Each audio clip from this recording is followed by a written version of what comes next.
El 24 de enero de 1977, en un despacho de abogados laboralista que estaba situado en el número 55 de esta misma calle Atocha, fueron asesinados 4 abogados y un sindicalista, dejando malheridos a 4 abogados más.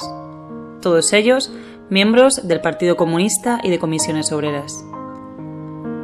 Esta escultura reproduce el cuadro de Juan Genovés conocido como El Abrazo, símbolo de la restauración de la libertad. Fue inaugurado por el Ayuntamiento de Madrid el 10 de junio de 2003, como homenaje a quienes murieron en este despacho laboralista. Es el homenaje a cuantos murieron por la libertad en España. El 24 de enero de 2007, con motivo del 30 aniversario de este luctuoso suceso, se instala esta placa explicativa, para conocimiento del pueblo de Madrid y de quienes nos visitan.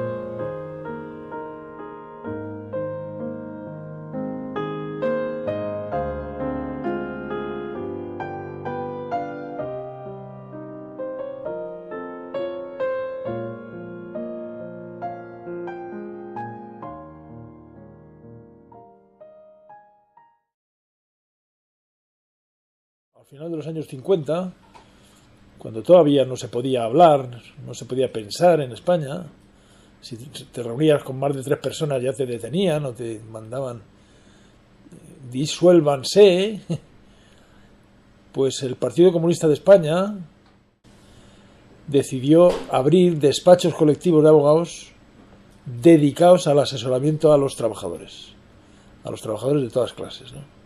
Un despacho de abogados en tiempos de Franco tenía una especie de permiso de hacer lo que le pareciese oportuno. Las autoridades franquistas, fuesen las que fuesen, no intervenían. El antifranquismo siempre ha estado controlado, reprimido, condenado y en muchos casos asesinado, ¿no? Pero dentro de la labor profesional de los abogados, pues muchas veces no había que dar explicaciones de ningún tipo. Los trabajadores se podían reunir en los despachos de abogados sin problema ninguno, incluso aunque vengan 200 personas. Era una base clave para lo que es el sindicato democrático de los trabajadores, ¿no? Si terminamos pronto, a lo mejor pescamos el último telediario. Qué optimista eres. ¿Has visto alguna reunión del partido que termine pronto? Desde luego esta es una fecha histórica. Es la primera vez en 40 años que el gobierno se digna hablar civilizadamente con la oposición. Pero sin nosotros. Todavía no estamos legalizados, muchacho.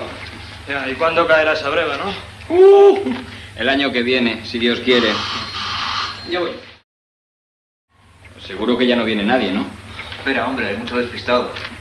Todavía no he entendido por qué hemos cambiado el sitio para la reunión. Coño, porque de haberla hecho aquí, entre Navarro y su gente y nosotros, nos hubiéramos juntado aquí un regimiento. Espera, voy yo. Adentro y no se te ocurra hacer ninguna tontería. Vamos. Todos de pie y contra la pared. Vamos, tú también. Vamos, contra la pared. Y esas manitas, bien arriba. Bien arriba esas manitas. Vamos. ¿Dónde está Navarro? Aquí nadie se llama así. Vamos, bien juntitos contra la pared. Bien juntitos. Y esas manitas bien arriba.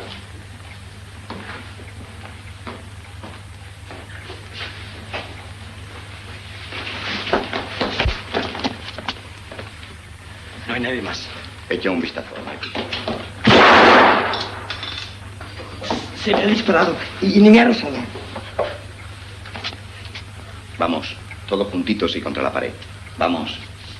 Esas manitas bien arriba. Vamos, esas manitas más arriba. Esas manitas más juntitos contra la pared. Vamos, vamos. Esas manitas más arriba, esas manitas. Vamos. Más arriba, esas manitas.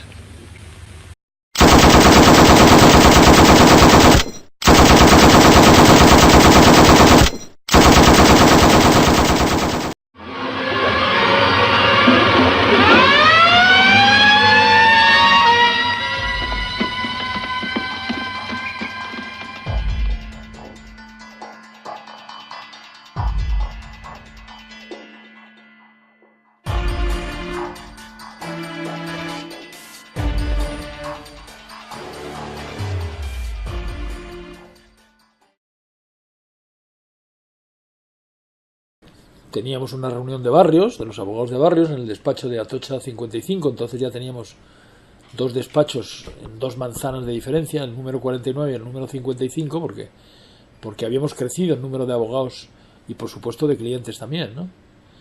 Y en una reunión donde, cuando no había empezado todavía, porque estábamos esperando a otros compañeros que llegasen, porque veníamos de distintos barrios de Madrid, claro, ¿no? Y eran las 10:30, 11 menos 20 de la noche, entraron unos pistoleros porque venían armados con pistolones en las manos, unos tipos que preguntaron por Joaquín Navarro, que era el líder de la huelga del transporte que se había desarrollado en Madrid a lo largo del mes de enero, ¿no? Venían 3 pistoleros, uno se quedó y no le volvimos a reconocer nunca, detrás de una mampara, protegiendo la huida de los 2, y los otros 2, uno venía con la cara destapada y el tercero con una chapuza de anorak que le tapaba la cara y que le hacía irreconocible. Este se fue a cargarse teléfonos, él fue el que sacó a las 2 personas que no estaban en la reunión, y cuando entró al final se pegó en el quicio de una puerta y se le escapó un tiro, y fue cuando, al llegar con nosotros, yo estoy convencido de que vio que quien tenía delante le había visto esa mañana en el sindicato del transporte, era Ángel Rodríguez Leal, y Ángel Rodríguez Leal nunca podrá olvidar la cara que tenía en ese instante, inmediatamente antes de su muerte, le estaba reconociendo. Se conoce que se liaron a tiros de una manera bestial hasta que caímos todos derribados en el suelo, y en el suelo nos volvieron a rematar, ¿no? Y fue cuando, bueno, pues morimos, iba a decir, pues claro, yo morí un poco con ellos también aquella noche, ¿no? Mueren 3, los otros 2 murieron 24 horas después en los hospitales, y sobrevivimos 4 por un asunto tan sencillo que se llama azar.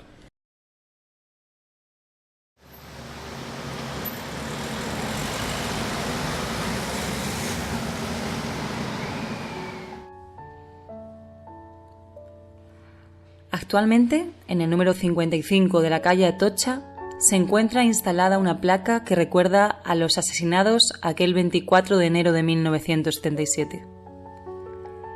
El atentado se cobró la vida de Enrique Valdelvira, Luis Javier Benavides, Francisco Javier Sauquillo, Serafín Holgado y Ángel Rodríguez Leal. Resultaron también gravemente heridos Miguel Sarabia, Alejandro Ruiz Huerta Carbonell, Luis Ramos Pardo y Dolores González Ruiz. A los abogados los conocía a todos, porque eran todos abogados del Partido Comunista donde yo estaba, y es más, a 3 de ellos les di yo la entrada en el Partido Comunista precisamente. Enrique Valdelvira, que lleve la acusación de su familia contra los autores, era íntimo amigo mío. En fin, una pena, fue un asunto dolorosísimo y jorobadísimo. Yo estaba cenando con el responsable de Relaciones Públicas del PC y 2 miembros del Partido Liberal, porque aunque el Partido Comunista no estaba legalizado, estábamos actuando como si lo estuviera, ¿eh? Y entonces a la vuelta de esa cena oímos muchas sirenas de ambulancias, y a la vuelta de cena en mi casa me dijeron lo que había ocurrido.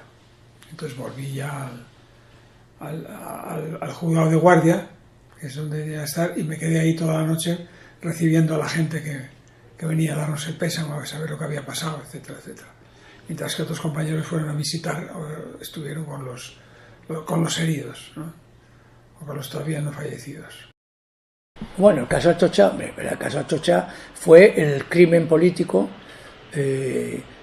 donde se vio con claridad, desde el primer momento, la connivencia del aparato franquista antiguo, la policía, y jóvenes ultras de extrema derecha de Fuerza Nueva, vinculados directamente a un partido político legal en ese momento y con representación parlamentaria, ¿eh?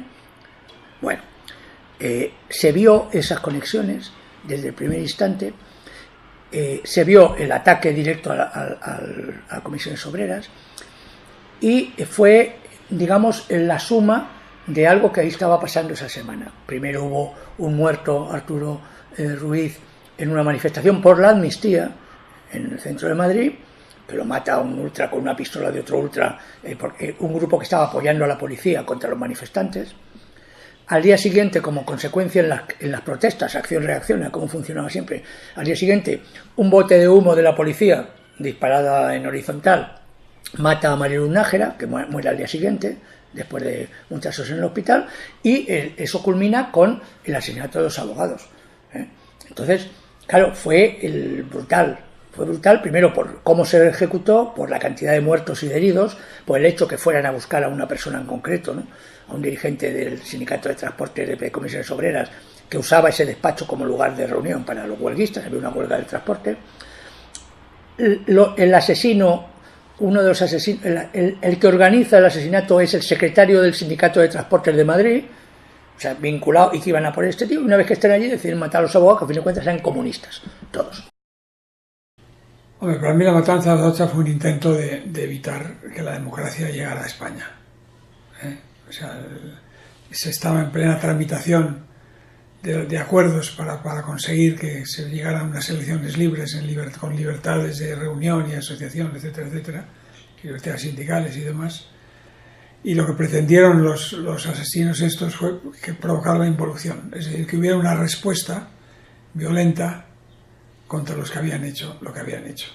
O sea, lo que pretendieron fue lo que le digo, lo que le he dicho, y lo que consiguieron fue que hubiera una manifestación impresionante en el entierro de los abogados, impresionante, en un silencio absoluto, y eso pues provocó el que las fuerzas que estaban dudosas sobre si debían de legalizarnos o no dieran el paso adelante y se dieran cuenta de que sin nosotros no había democracia.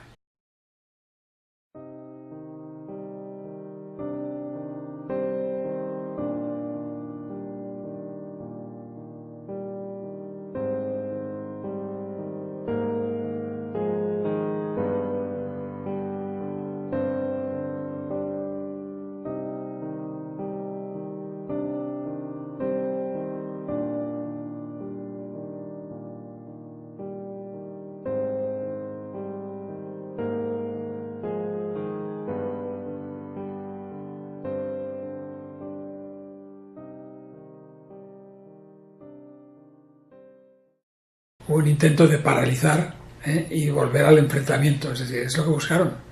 Lo que buscaron es que en lugar de ese entierro silencioso hubiera habido manifestaciones violentas con rotura de lunas, ataques a la policía, etcétera, etcétera.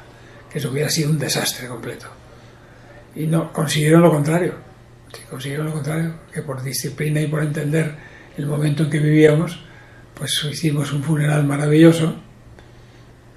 Y yo creo que no tuvieron más remedio a partir de ahí que, a pesar de que Suárez había prometido a los militares que no los legalizaba.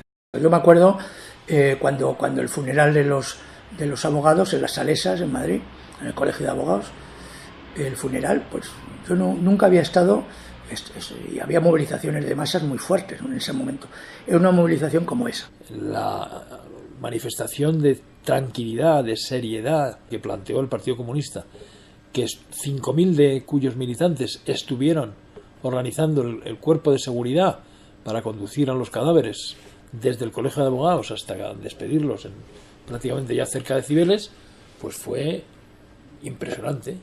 El silencio que había allí, por lo visto, es lo más grande, y yo no estaba en el hospital, pero el mayor silencio que se ha dado siempre, ¿no?, en la historia, ¿no?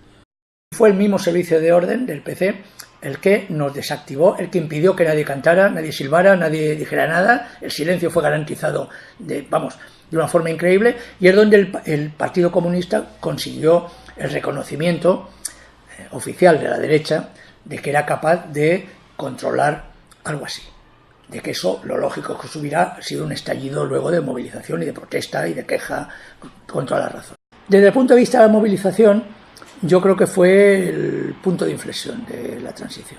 Hay que tener en cuenta que el Partido Comunista era bastante poderoso, porque cuando nos legalizaron en abril, éramos 200.000 afiliados, que para España era muchísimo, es decir, las demás fuerzas de la oposición es que no tenían nadie.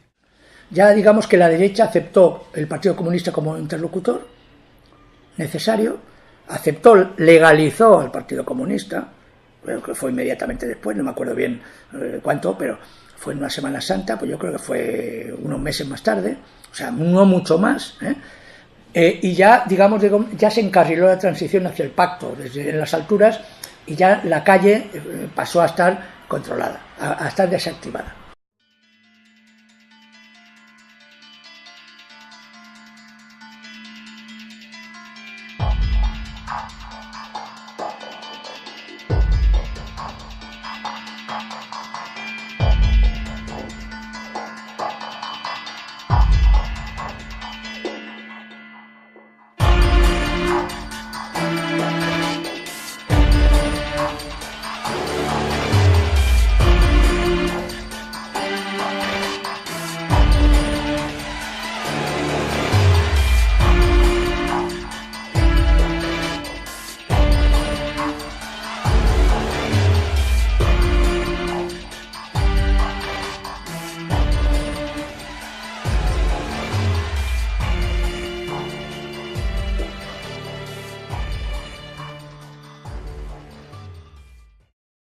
Lo más que reconoció aquí el Ministerio del Interior del gobierno Suárez fue que el sindicato vertical falangista del transporte estaba detrás de todo ello, con García Carrés, con una serie de fachas conocidísimos.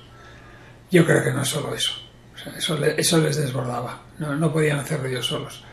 Yo creo que hubo algo más. Aquí no se investigó las tramas negras, no se investigó a los partidos a los que pertenecían los autores materiales. El juez aplicó un tratamiento judicial muy laxo, el juez instructor, a los culpables. O sea, hasta el punto que uno se fue, a uno le dio permiso de una semana y se fue. O sea, el juez le concedió permiso para salir de la cárcel, para pasar una semana de permiso. Y todavía aprovechó la semana y huyó. Chaparro, que era el juez instructor, dio un permiso a uno de los 3 asesinos que fueron al despacho para que fuera una primera comunión de un sobrino. Un señor que estaba acusado de 5 asesinatos consumados y 4 frustrados. Y que no había nadie en una prisión española que tuviera más asesinatos sobre sus conciencias. Y este HP no se le ocurrió otra cosa que dar un permiso a un señor que, claro, no volvimos a ver en la vida. Claro. Yo lo que tuve es una entrevista con el juez Ome Chaparro, después de poner en libertad a este señor. Yo he sido toda mi vida muy respetuoso con la justicia. Con la justicia contra los delitos políticos del franquismo no he sido nada respetuoso, pero con el resto sí. Sí, porque soy un hombre de derecho, soy un hombre que cree en la justicia, con sus limitaciones. Bueno, yo a este tío le dije, pero ¿cómo es posible lo que usted ha hecho? No se puede. Le dije, es usted un hijo de puta. No se me ha ocurrido nunca en la vida decirle a ningún magistrado ni a un juez, es usted un hijo de puta. Pues a ese se lo dije, en el despacho. Y lo que hizo fue agachar la cabeza y no contestar. Fue el juez más controvertido por cómo instruyó el caso Atocha y otros casos anteriores, pero sobre todo Atocha. Cómo negó todas las pruebas.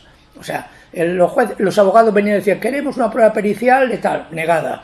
Queremos que se llame a fulanito tal de Fuerza Nueva a declarar a ver si es una negada. Queremos que se registre la casa y tal, negado.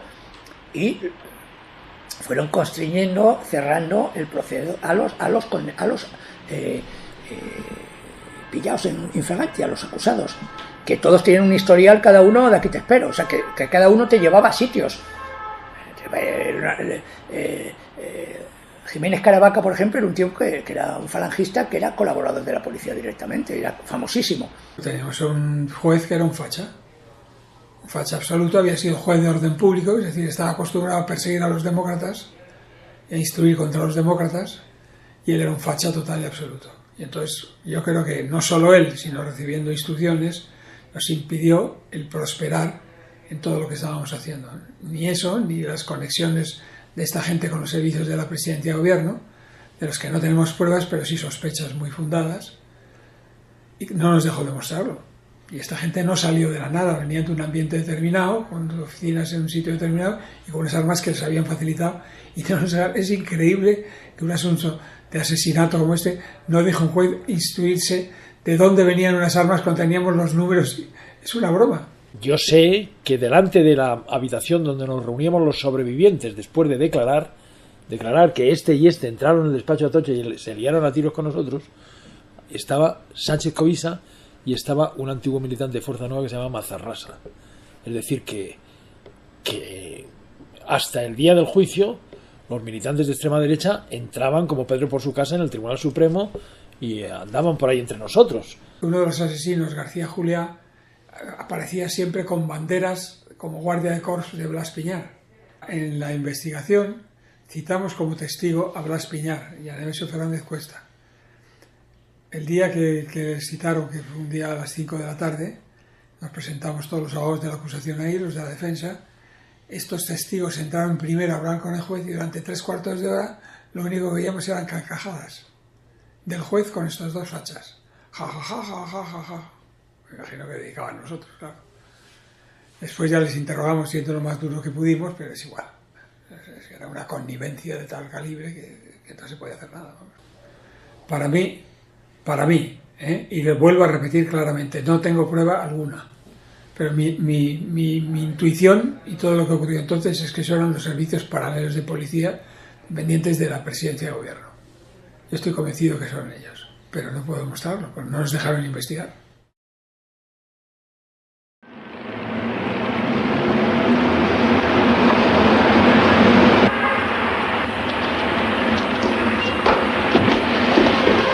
¿Dónde va?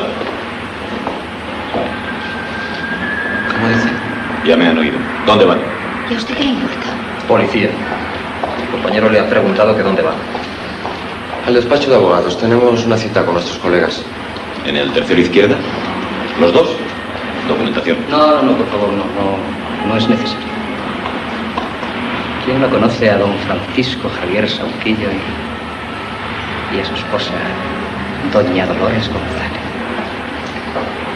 ¿No habéis oído hablar nunca de ellos? Son famosos abogados laboralistas. De esos que defienden a los trabajadores comunistas. Digamos a los trabajadores. No vamos a discutir por eso. Ellos también son comunistas y defienden a los suyos. Es natural. Ah, comunistas. Bueno, ellos dicen que no, pero yo lo sé. En cuanto sacan el título, el partido los pone a trabajar en los despachos laboralistas y a soliviantar a los trabajadores. Aquí sabemos ya lo que juega cada uno. ¿Verdad que sí? Podemos subir, sí. Naturalmente, no faltaba más. Aunque no sé si tendrán sitio. Ahí están todos los huelguistas del transporte hablando de su rollo y nosotros aquí para que la cosa no se desmadre. Adelante, ya pueden pasar. Con el caso Atocha, José Antonio González Pacheco, Bill el Niño, famoso policía social de la Universidad de Madrid, que nosotros en periodismo y en derecho, que estaba muy cerca del periodismo, tuvimos que soportar, ¿no?, la represión. Este hombre es apartado de su cargo por el gobierno de UCD. ¿Qué ocurre? Que estaba el terrorismo del Grapo y de ETA. Entonces, al cabo de un tiempo apartado, arrinconado, el propio ministro, que era Martín Villa, del Interior, decide recuperarlo porque es un policía que sabe de Grapo y sabe de tramas de extrema derecha y de extrema izquierda. Y entonces estos policías, y no solo él, Roberto Conesa, que era el superagente Conesa que llamaban, etcétera, etcétera, son policías que estuvieron en el franquismo, que son apartados, no destituidos, pero apartados en un lugar que no, y que vuelven a recurrir a ellos para seguir con la represión. Quiero decirte con eso, que el régimen, al no limpiar el aparato de Estado, acaba prevaleciendo la profesionalidad y el profesional, entre comillas, y el conocimiento de los personajes siniestros que protagonizaron eso. Había un famoso policía al servicio del franquismo, que es González Pacheco, alias Bill el Niño, que merodeaba, andaba muy cerca de los despachos laboralistas, sobre todo de 3 despachos vinculados al PC muy especialmente, como eran en las distintas calles de Madrid, que son calle Atocha, calle Españoleto, en Alonso Martínez, y calle Alcalá, por cerca de Ventas ya, ¿no? Y desde luego por Atocha venía con frecuencia, ¿no? Venía con sus policías secretas de la Brigada Político-Social, que era una agrupación de policías al servicio del franquismo, al 100%, ¿no? y nos pedían los carnés, empezaban a conocernos, empezaban a tratarnos con malas caras, o sea que sabíamos que había una represión y por supuesto grupos de extrema derecha que se crean en torno a la policía, siempre. Entonces, esa fue la historia. La historia es que hay un regreso.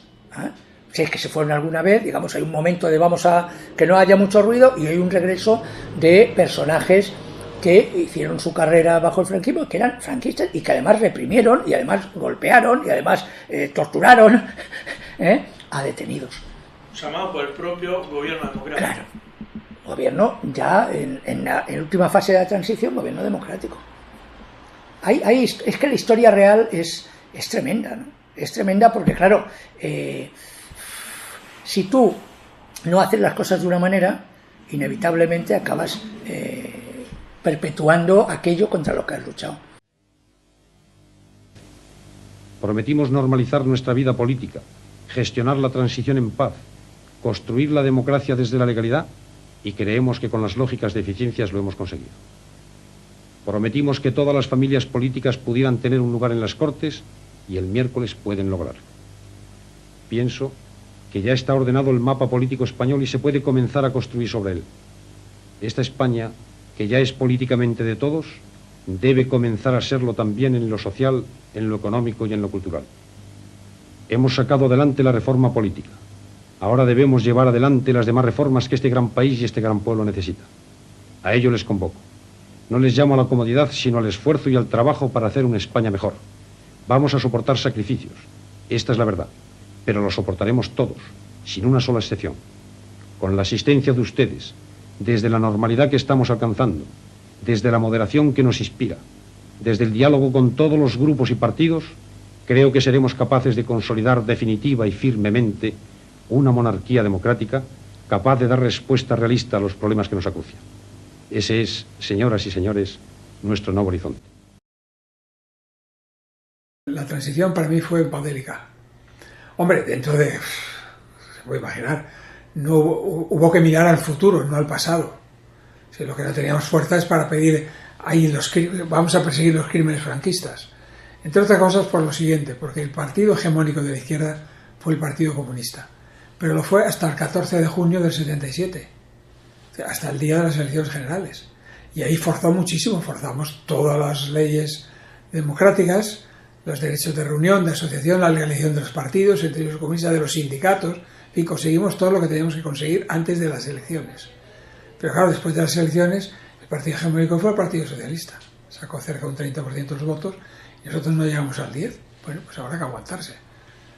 ¿Podía haber sido de otra manera? ¿Quién lo sabe? O sea, ¿qué hubiera pasado si los partidos de izquierda, en un momento como ese, no aceptan pactar con los posfranquistas, plantean la ruptura democrática, plantean el tipo de gobierno que queremos? Lo lógico hubiera sido una república, porque no era heredera del franquismo. ¿Qué hubiera pasado si esto se hubiera abierto un proceso de este tipo? Nunca lo sabremos.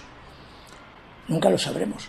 Eso es imposible de saber. La historia son los hechos y sus consecuencias, ¿no?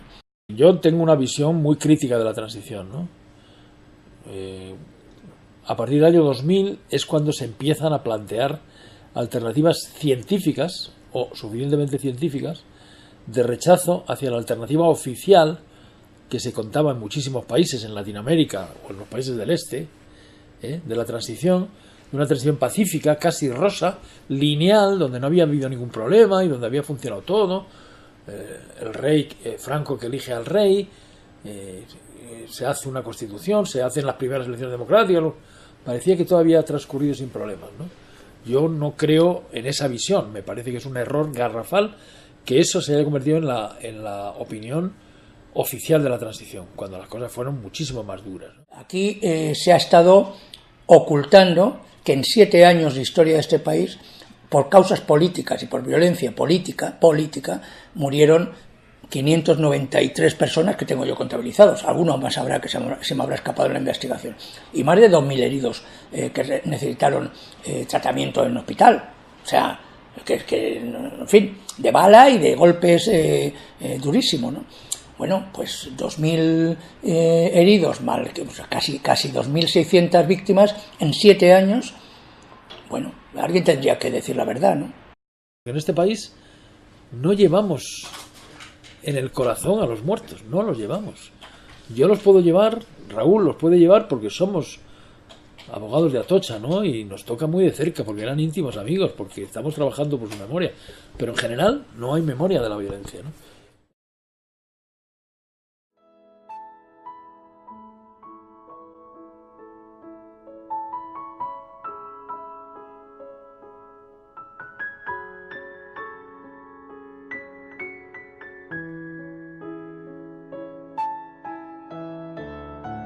Ángel Rodríguez Leal,